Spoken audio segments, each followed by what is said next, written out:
Oui, bonjour, ba papa, ba mama, nasema tena jambo, bandugu, baba, ba mama, bonjour, messieurs, mesdames, bonjour.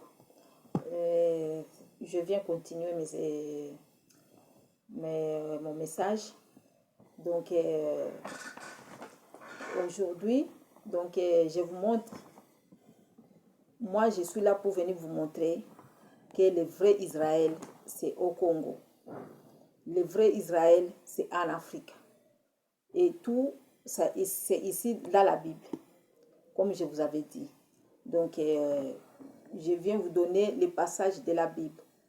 Donc, je vous montre les jours que Josué arrêta le soleil. On commence d'abord par là. Donc, les jours que Josué arrêta le soleil, et c'est à Josué 10, verset 12. Donc, alors Josué parla à l'Éternel, les jours où l'Éternel livra les Amoréens aux enfants d'Israël, et il dit à présence d'Israël, soleil, arrête-toi sur Gabaon, et toi, lune, sur la vallée d'Anjalo. Et le soleil s'arrêta et la lune suspendit sa course, jusqu'à ce que la nation ait tiré vengeance de ses ennemis. Donc, soleil, arrête-toi sur Gabao. Gabao, c'est le Gabon. Gabao, ici dans la Bible, c'est Gabon. Il y a une autre verset qu'on écrit Gabon. Si tu vois là, on écrit Gabon. Ou bien Gabao, c'est Gabon. C'est ça. Donc, ici, c'est Gabon. Quand Josué, ils ont entré dans le pays de la promesse de Canaan. Quand ils ont entré au Congo, ils ont entré au Congo à partir de l'Est. L'Est, c'est là où je vous avais dit, quand ils sont arrivés à Kigali. Dans la Bible, c'est Gilgal. Josué chapitre 5. Josué, c'est chapitre 5, verset 9 jusqu'à 12. Quand tu lis là, c'est là où tu vas voir que Gilgal. Gilgal, c'est ça, Kigali. Donc, c'est là où ils ont entré. C'est là où c'était Jéricho. Donc, ils ont entré, ils ont pris la partie d'abord de l'Est, et puis ils ont parti jusqu'à... Ils ont fini tout prendre d'abord les parties du Congo, et puis ils ont parti à l'Angola, et ils sont partis à Gabon. À cette époque-là, de nos ancêtres, ils n'avaient pas de frontières, non. Ils n'avaient pas de frontières. Donc, c'est les Blancs qui sont venus mettre les frontières. Mais à l'époque de nos ancêtres, il n'y avait pas de frontières. C'était... Donc, tout c'était les pays que Dieu, les territoires que Dieu a donné à Abraham. Donc, avec ses descendants. Donc, avec toute sa prospérité. Donc, sa postérité. Donc, Dieu a donné tout ça. Alors, quand ils sont arrivés à Gabon, c'est ça Gabaon. C'est Gabon. Il existe aujourd'hui. C'est le pays Gabon. Donc, ils sont arrivés à Gabon.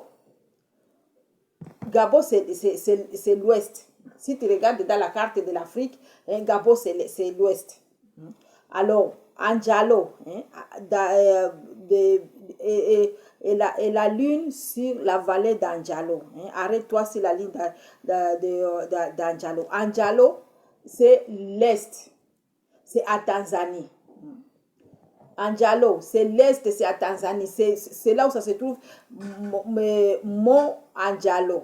Mont Anjalo. En Swahili, en notre langue Swahili, on appelle Kilimanjaro. Kilimanjaro. En Swahili, c'est Kilimanjaro. C'est ça. Kilima, c'est mont en français, les mots. Mont Kilimanjaro. En français, c'est Mont Anjalo. Mondialo, mais en Swahili c'est Kilimanjaro. Donc le mot Kilimandjaro là, hein, le mot Andjalo là, ça se trouve à Tanzanie. C'est à Tanzanie, à l'est, dans la vallée. Donc, après, quand tu vois les montagnes, tu descends aux montagnes, tu descends dans les vallées, non? Les vallées, bon, je peux dire ça, c'est comme la plaine. C'est comme la plaine. Donc, c'est la partie qui se trouve entre les montagnes, hein, tu vois. Donc, et puis, c'est là où la ligne se couche. C'est là où la ligne se couche. Quand tu es à l'est, quand tu es au Rwanda, quand tu es au Congo, à l'est, à Bukavu, le soleil, hein, ça, le soleil, le matin, ça se lève à l'est.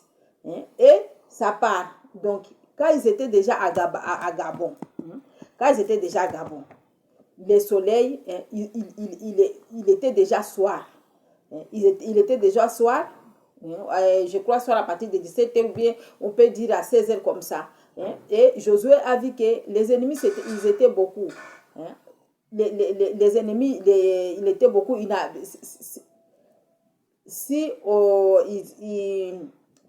ils arrivent jusqu'à la nuit, donc peut-être les ennemis allaient fuir ou bien ils n'allaient pas finir le combat. Alors, il était obligé d'arrêter le soleil. Donc, c'était à partir de 16h ou bien 17h comme ça. La ligne, hein, commençait à sortir à l'est. Là-bas, à Tanzanie.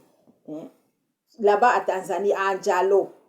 Jusqu'aujourd'hui, là, vous pouvez partir là-bas à Mont Kilimandjaro. Ça existe à Andjalo.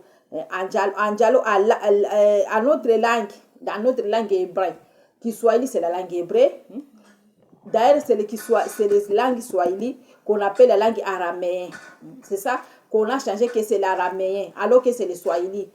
Ils ont dit que l'araméen, ça n'existe plus. Au lieu de dire que c'est le swahili, on dit que ça n'existe plus, alors que ça existe. Kikongo, c'est la langue hébraïque. Le swahili, c'est la langue hébraïque. Nos langues là, que nous, on néglige nos langues, c'est ça les langues, c'est ça les langues hébraiques. C'est ça les langues hébraiques, ne cherchez pas les langues hébraiques ailleurs. Swahili, c'est la langue hébraïque. Lingala, Kikongo, c'est la langue hébraïque. Nos langues, la Chiluba, c'est la langue hébraïque. Toutes les langues là, toutes les langues du Congo là, ce sont des langues hébraiques. Les Swahili, la langue hébraïque. Toutes les langues là qu'on parle en Afrique, là où il y a les peuples bantous. Ce sont les langues hébraiques. C'est ça.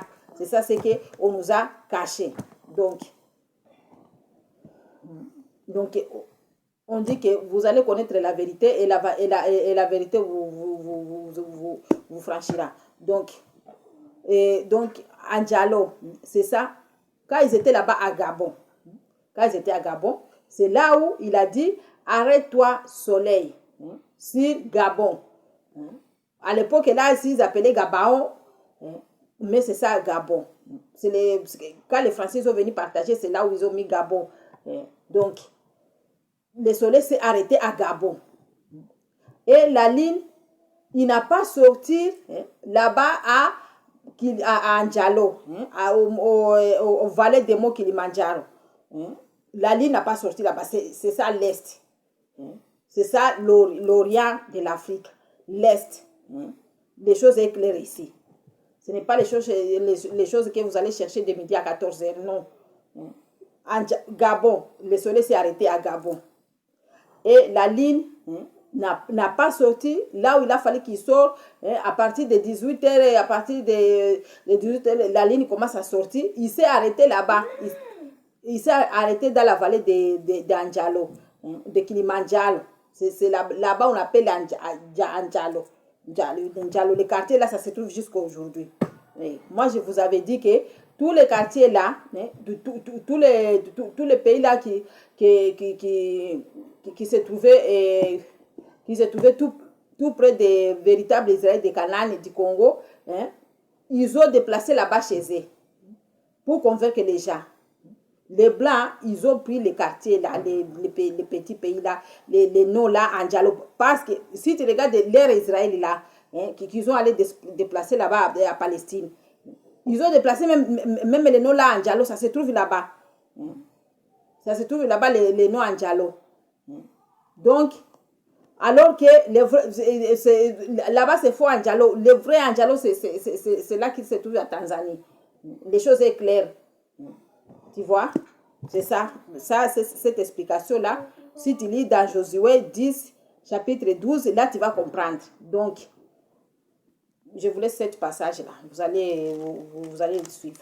Vous voyez que tout s'était passé en Afrique. Tout s'était passé en Afrique.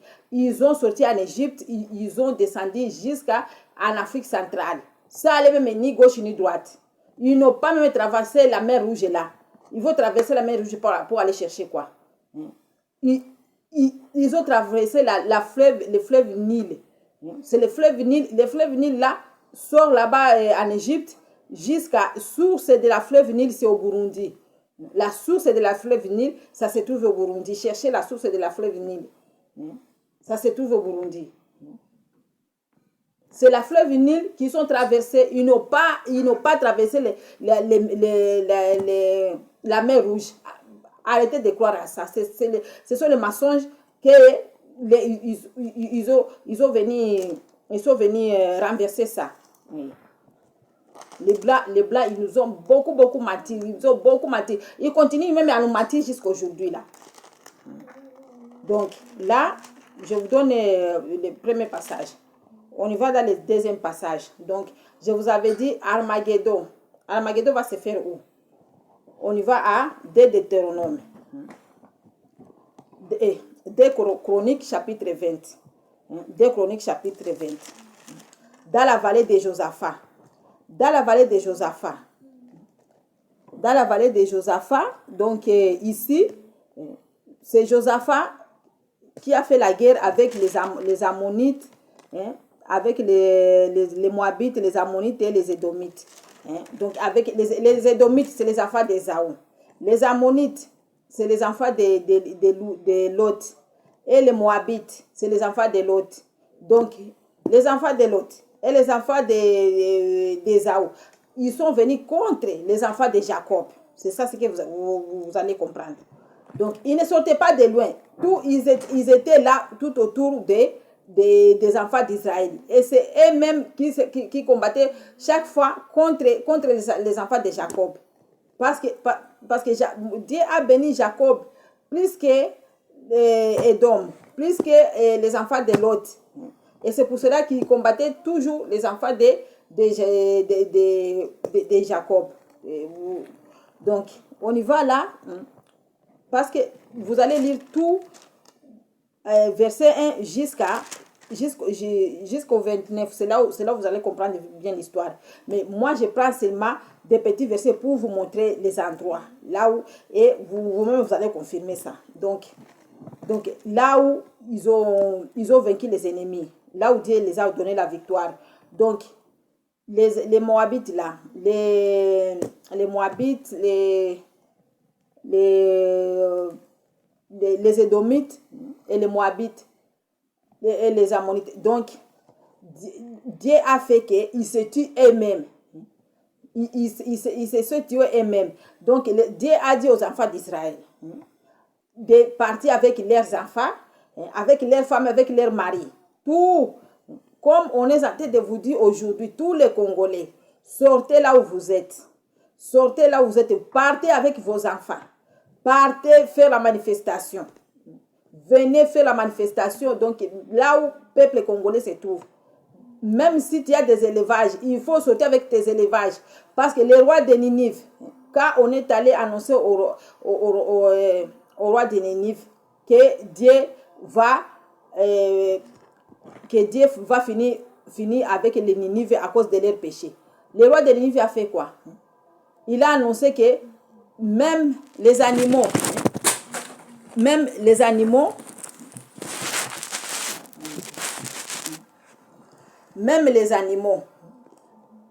il faut qu'il fait les jeûnes. Même les animaux. Le roi de Ninive a annoncé ça. Et tous les peuples, ils ont jeûné. Même les animaux, ils ont jeûné. Donc, la situation que nous les Congolais, Que ce soit les Congolais de Kinshasa, que ce soit les Congolais de l'Est, que ce soit les Congolais de l'Ouest. Donc, la situation du Congo, il est catastrophique. Donc, ce n'est pas une chose qu'on va laisser comme ça, qu'on va mettre à côté, qu'on va négliger. Arrêtez la négligence. Au Congo, il n'y a pas une bonne situation. Il n'y en a pas. On a tous les minéraux, tout ce que Dieu nous a donné. Mais nous-mêmes, on ne profite pas de ça. C'est les étrangers qui profitent de ça. Alors, nous, on dit qu'on est assez. Assez, c'est assez. On nous a trompés. On nous a fait tout. Là, on n'accepte plus. Donc, l'Armageddon, là, Armageddon, ça va se faire ici au vallée de Barak, de Berak. Ici, dans la Bible, ils ont mis Barak. Donc, 2 Chroniques, verset 20, chapitre 20, verset 26. Ils ont écrit ici, le 4e jour, ils s'assemblèrent dans la vallée de Berak. Ici, ils écrivent Berak, alors que c'est Barak.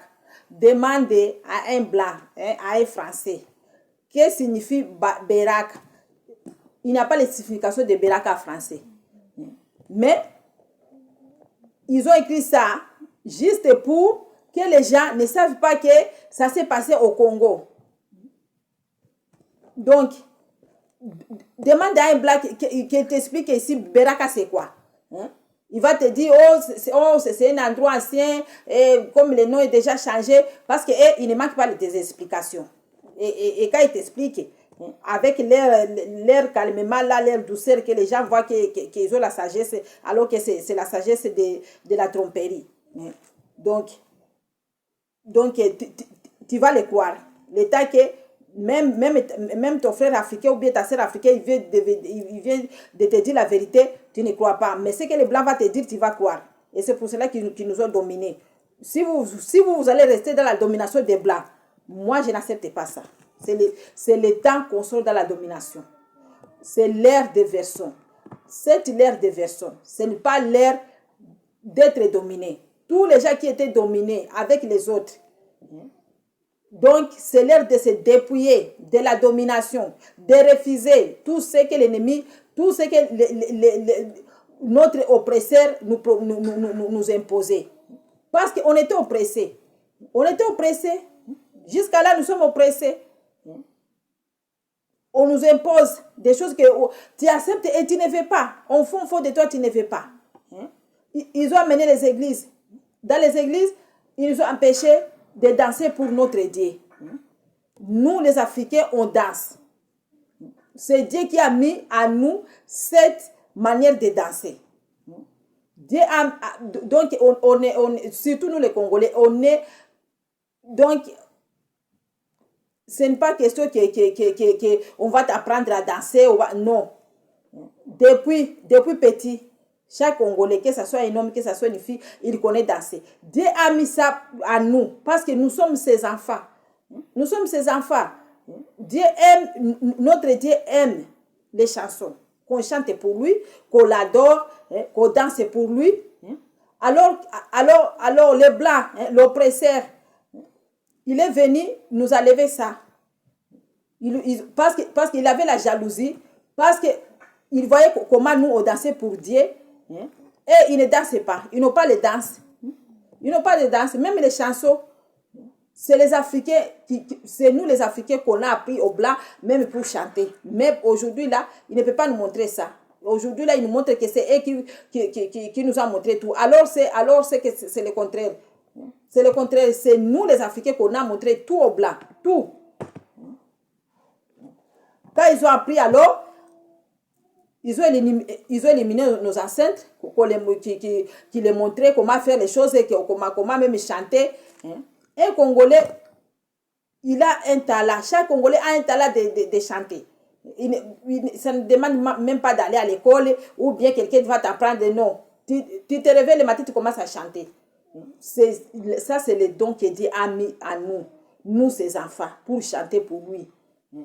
Même si tu as un souci, tu chantes, et tu es consolé. Tu vois? Mais les Blancs, ils n'ont pas l'état de chanter. Ils n'ont pas. Et tout le temps, ils pensent comment ils vont aller faire la guerre en Afrique. Comment ils vont aller faire la guerre au Congo pour voler les minéraux, pour prendre tout, pour qu'ils s'enrichissent. C'est ça qu'il pense jour et nuit. C'est ça qu'il médite jour et nuit dans sa tête. Il n'a pas d'autre pensée. Il pense qu'en Afrique, comment il va prendre les minéraux de l'Afrique, comment il va amener la guerre là-bas en Afrique, pour que nous puissions manquer la paix. Parce que quand il y a la paix, tu vas réfléchir, tu vas faire des choses. Mais quand la guerre vient, tu prends tes bagages, tu quittes ta maison, tu vas là-bas dans la forêt. Tu commences à penser que des mauvaises choses, que des souffrances. Et avant même d'amener la guerre, il prépare des camps, là où vous allez vous réfugier. Il prépare tout ça. Tu vois? C'est comme ça. Il prépare là où vous allez fuir, les camps. Il prépare les médecins là, il dit les médecins sans frontières. Et les médecins là, ils amènent donc les médicaments pour nous tuer. Ils nous tuent avec les médicaments, ils nous tuent avec la nourriture. Moi-même, j'ai vécu les guerres là de l'Est. J'ai vécu les guerres de l'Est, de Kivu, de Burundi. J'étais réfugié au camp. Je suis partie au camp de réfugiés là-bas. On nous donnait des haricots, on préparait les haricots là, depuis le matin jusqu'au soir. Tu as déjà vu les haricots qu'on prépare du matin? Tu mets les haricots de 7 h du matin ou bien 8 h du matin jusqu'à 17 h.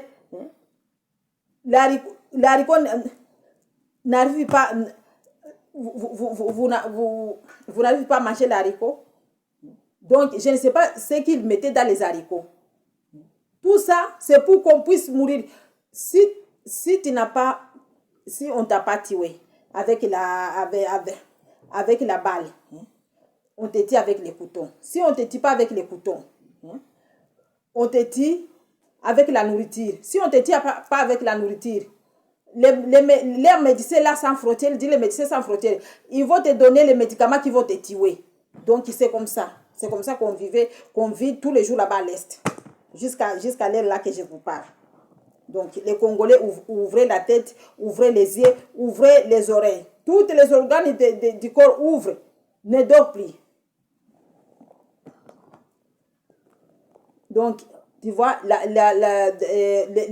l'Armageddon, ça va se faire dans la vallée de Baraka.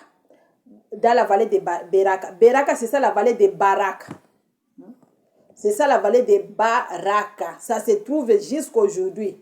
À Baraka, pendant la guerre des pères Kabila, quand ils ont venu remplacer Mobutu, c'est là ils ont entré. C'est là où ils ont entré là-bas à Baraka. Moi-même, j'ai fui à Baraka. Je suis partie là-bas. Je suis partie avec les bagages dans la tête. Depuis Ouvira jusqu'à Baraka, c'est 40 km. On est parti là-bas. Baraka, ça se trouve jusqu'aujourd'hui. C'est un grand vallée, c'est un grand plaine. Là-bas, on recevait tous les réfugiés. Baraka. Baraka en Swahili, c'est Baraka. C'est en Swahili. Baraka. Ne cherchez pas de midi 14h. C'est Baraka, c'est en Swahili. Jusqu'aujourd'hui, la vallée de Baraka, ça se trouve au Congo, à l'est du Congo. Et c'est là où ça va se passer à Armageddon. On va jouer les 3. C'est là où tu vas comprendre bien alors c'est cette vallée-là de Baraka. Tu vois, c'est là où Josaphat, Dieu l'a donné la victoire. C'est pour ça que je vous avais dit, tout ça s'est passé en Afrique. On y va dans Joël 3. Dans Joël 3, là, dans Joël 3, Dieu dit, car voici à ce jour, à ce temps-là, c'est Dieu qui parle ici. C'est Dieu qui est en train de parler à un peuple congolais. Ici, c'est le peuple congolais, c'est vous les Israélites. Ne cherchez pas les Israélites de gauche à droite, non, c'est vous. C'est nous les Israélites, nous les Congolais. Car voici à ce jour, à ce temps-là, C'est maintenant cet temps-là, c'est l'état là que nous sommes. La prophétie là, Dieu a parlé à Joël, c'était dans les temps passés. Dans les temps passés, ce n'est pas aujourd'hui que Dieu parlait avec Joël. Il a parlé ça dans les temps passés, l'état de nos ancêtres. Alors la prophétie là, ça va s'accomplir aujourd'hui là, à notre époque. C'est là où vous allez comprendre bien. Tous les prophéties là, tous les prophètes là de la Bible, ils ont prophétisé. C'est ça que nous sommes en train de vivre aujourd'hui. Et d'autres est déjà passé. Mais les gens ne savent pas. Donc, à ce temps-là, quand je ramènerai les captifs de Juda et de Jérusalem, quand il va amener les captifs de Juda et de Jérusalem, les captifs de Juda et de Jérusalem, ce sont de qui? C'est nous les Congolais, c'est nous le peuple bantou, partout là où nous sommes. C'est nous. Donc, j'ai déjà vous dit qu'on va sortir ici, moi je suis ici en France, on va, les gens qui sont en Amérique, les gens qui sont dans les îles, partout dans les îles de Martinique, à Mayotte, en Guyane, partout là-bas. Hein? Les Congolais qui sont en Chine, les Congolais qui sont en Arabie, les Congolais qui sont partout là où le peuple congolais il est. Il va retourner au Congo. C'est ça ce que Dieu dit ici. Hein? Quand je ramènerai les captifs, parce que nous étions des captifs. Nous étions des captifs. On n'avait pas de mots à dire devant la nation. Partout là où nous sommes partis, ce sont des injustices. On vivait que des injustices. Même si tu as des capacités de faire les choses, même si tu as fait des études, des études, dès que tu arrives ici en Europe, on ne te donne pas le travail qui correspond aux études que tu as fait. La personne qui va dire que c'est du mensonge, qui vient me voir. Qui vient me voir. Si avec tes diplômes là que tu as fait au Congo là-bas, quand tu es arrivé ici en France ou bien tu es arrivé au Canada ou partout, si tu as trouvé le même travail que tu faisais là-bas chez vous, viens me voir. Viens me voir et me dire que c'est du mensonge. Ou bien mets dans les commentaires que non, là tu mens. Parce que nous, quand un Congolais, il arrive seulement là où on la donne seulement, à manger. Et c'est tout. C'est tout. Là, il voit que c'est sa vie. Même si on est en train de la faire souffrir, on est en train de l'inciter, on est en train de la faire quoi. Lui, il va voir que non, je suis bien ici. Alors qu'il n'est pas bien. Ce n'est pas ça une vie que Dieu Dieu a voulu que nous vivons. Non, ce n'est pas ça. Ce n'est pas ça. Nous vivons une vie de misère. Nous vivons une vie... Donc, tu travailles le travail que tu ne veux pas travailler. Tu fais des choses que tu ne veux pas faire. Au fond de toi, tu ne veux pas faire les choses là, mais tu fais à cause des souffrances. Tu partes là où tu ne peux pas aller à cause des souffrances. Tout ça, on a accepté. Même si tu as raison, personne ne te donne les raisons. Parce que c'est les injustices. On était l'état des injustices. On vivait dans l'injustice. Congo, jusqu'à aujourd'hui, là, il vit dans l'injustice. Personne ne parle pour la situation du Congo. Personne. Et personne ne veut parler de ça. Il veut que nous fermions la bouche. Donc, c'est l'état des